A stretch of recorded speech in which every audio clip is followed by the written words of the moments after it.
Ain't nothing significant about it. And that's how we do with everything in our life. Huh? We start looking at stuff and we like it when we first get it. And we're all excited. And we're overjoyed. And we're sitting there like, oh, this is the best thing that ever happened. Oh, these are the best shoes I ever had. Best outfit I ever had. Then wear it for a while. Let it sit there for a while. Be in relationship with people for a while. Then after a while we're saying like, I'm ready to advance and go on to something else. Next. And that's the attitude and the spirit of this generation. Don't nobody want to stay in nothing long. Don't nobody want to make nothing work. Don't nobody want to work to make it work. Huh? Well, we expect that everything that when it comes together is supposed to already be fit and perfect.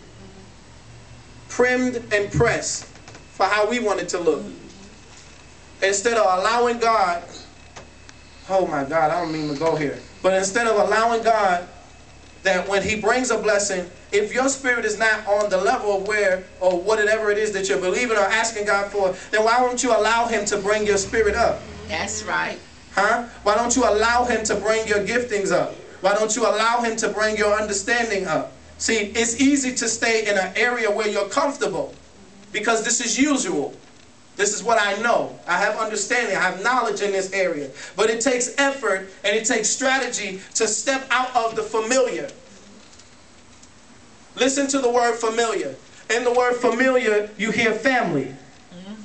Huh? And family is what we feel is close.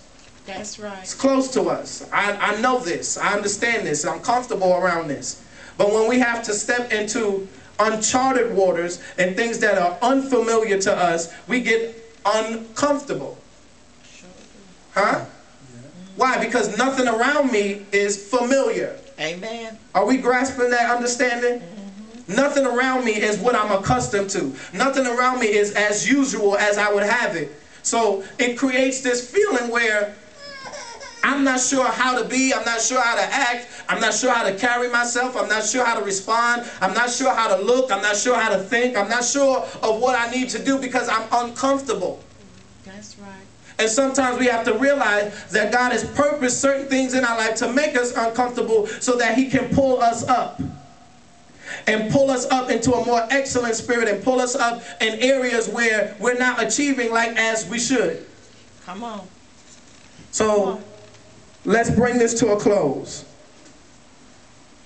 The last part I want to deal with is that, okay, when we imitate God's blessedness, when we find delight and happiness in all that is pleasing to God, then both those aspects of our own lives that are pleasing to God and the deeds of others. So not only do we have to find time in finding out what pleases God and what makes God happy, what's God's delight and what makes Him loving and what makes Him joyous to see things manifest and things happen, but then we also